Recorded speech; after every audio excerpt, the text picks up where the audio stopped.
ನಮಗೆ ಅದೊಂದು ಹೆಸರಿದೆ. ಮಾಡಬೇಕು ಅನ್ನೋದ್ರೆ ಏನೋ ಮಾಡ್ಬೋದಿತ್ತು. ಯಾರ್ಯಾಕೆ ಸಿಕ್ಕಲ್ಲಿ ಹೊಡೆದು ಕ್ಲಾಸ್ ಕೊಡಿಸಿ ಮಾಡಿದ್ರಲ್ಲ.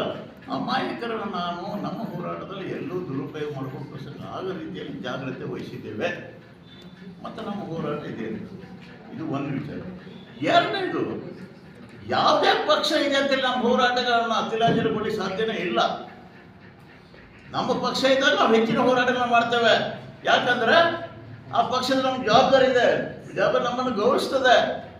ನಮ್ಮ ಪಕ್ಷ ಇದ್ದಾಗ ನಮ್ಮ ಸಮಸ್ಯೆಗಳಿಗೆ ಸ್ಪಂದಿಸಲಿಕ್ಕೆ ದೊಡ್ಡ ಪ್ರಮಾಣದ ನಾವು ಒತ್ತಡವನ್ನು ತರ್ತೇವೆ.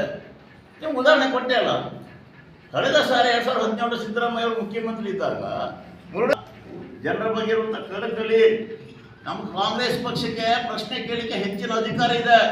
ಎರಡು, ಒಂದು, ನಾನು ಆ ಪಕ್ಷದ ಸದಸ್ಯ, ಸಾಮಾನ್ಯ ಸದಸ್ಯ. ಎರಡನೇದು, ಈ ಕಾನೂನು ತಂದದೇ ಕಾಂಗ್ರೆಸ್ ಪಕ್ಷ. ಈ ಕಾನೂನು ತಂದದೇ ಕಾಂಗ್ರೆಸ್ ಪಕ್ಷ. ತಂದಂಥ ಕಾನೂನು ಬಗ್ಗೆ ಆ ಪಕ್ಷದಲ್ಲಿ ಪ್ರಶ್ನೆ ಕೇಳಿದ್ರೆ ವಿರೋಧ ಆಗ್ತದ್ಯಾ? ಯೋಚನೆ ಮಾಡಿದ್ರೆ ತಪ್ಪಾಗ್ತದ್ಯಾ? ಆಗೋದಿಲ್ಲ. ಹಾಗಾಗಿ ನಮ್ಮ ಹೋರಾಟವನ್ನು ನಿರಂತರವಾಗಿ ಮುಂದುವರಿಸ್ತೇವೆ.